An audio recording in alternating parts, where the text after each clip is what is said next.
বেশ কয়েকদিন ছুটি পেয়েছি, তাই কাপড় চোপড় গোছানো শুরু করে দিয়েছি। ভাবলাম একটু দূরে গিয়ে বেরিয়ে আসি। তবে হ্যাঁ, কোনো ট্যুরিস্ট জায়গায় না, যাচ্ছি আত্মীয়র বাড়ি। এবার উদ্দেশ্য নওগাঁয় আছে নানুর বাড়ি, বোনের বাড়ি। তাই এবার ভাবলাম একটু নওগাঁ থেকে ঘুরে আসি। তাই যে কথা সেই কাজ, বেরিয়ে পড়লাম নওগাঁর উদ্দেশ্যে। আমাদের আগেই টিকিট কাটা ছিল, কাউন্টারে বসে অপেক্ষা করছিলাম। এরপর নির্ধারিত সময়ে বাস এলো, আমরা বাসে চড়ে বসলাম।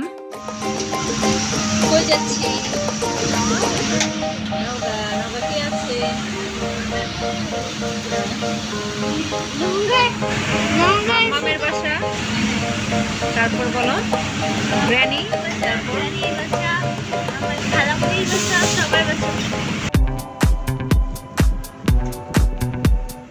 তারপরে একটু ভিডিও করছিলাম, চারপাশে প্রকৃতিগুলো দেখছিলাম, ভালোই লাগছিল। তবে জার্নিটা খুব একটা বেশি ভালো ছিল না, কারণ প্রচণ্ড বৃষ্টি ছিল। বৃষ্টির মধ্যে আসলে জানলাটাও লাগিয়ে রাখতে হয়েছে। আমাদের বাসটা এসি বাস ছিল না, যার কারণে মানে এত গরমে কষ্ট পাচ্ছিলাম। আমাদের বাস ছুটে চলল।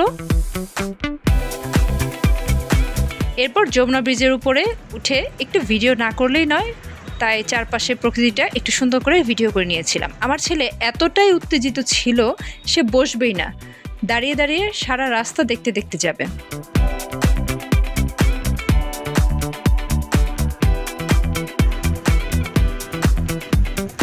বগুড়ার কাছাকাছি যেয়ে আমাদের যাত্রা বিরতি দিল।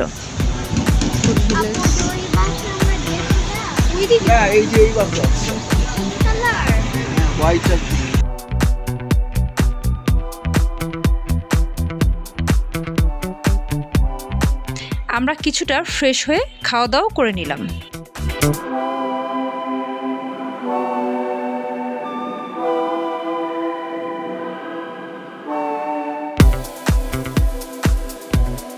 তারপরে আবার চলতে শুরু করলাম।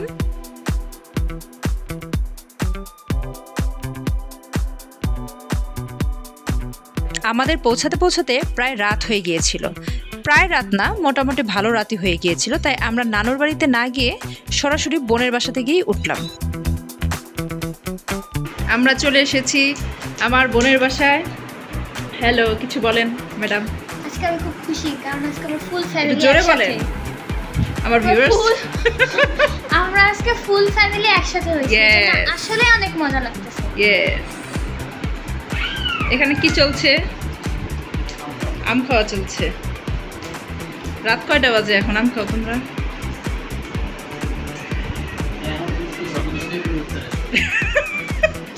এই যে আমার দুলাভাই উত্তর আসবে বাবা, এদিকে আসো।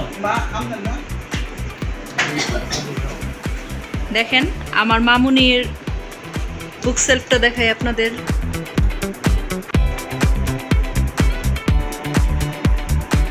কত গাছ। এই কয়দিন নওগাঁতে কি কি করব তার নিয়মিত ভিডিও আপনাদের সাথে আমি শেয়ার করব। আমার পাশেই থাকবেন। ধন্যবাদ।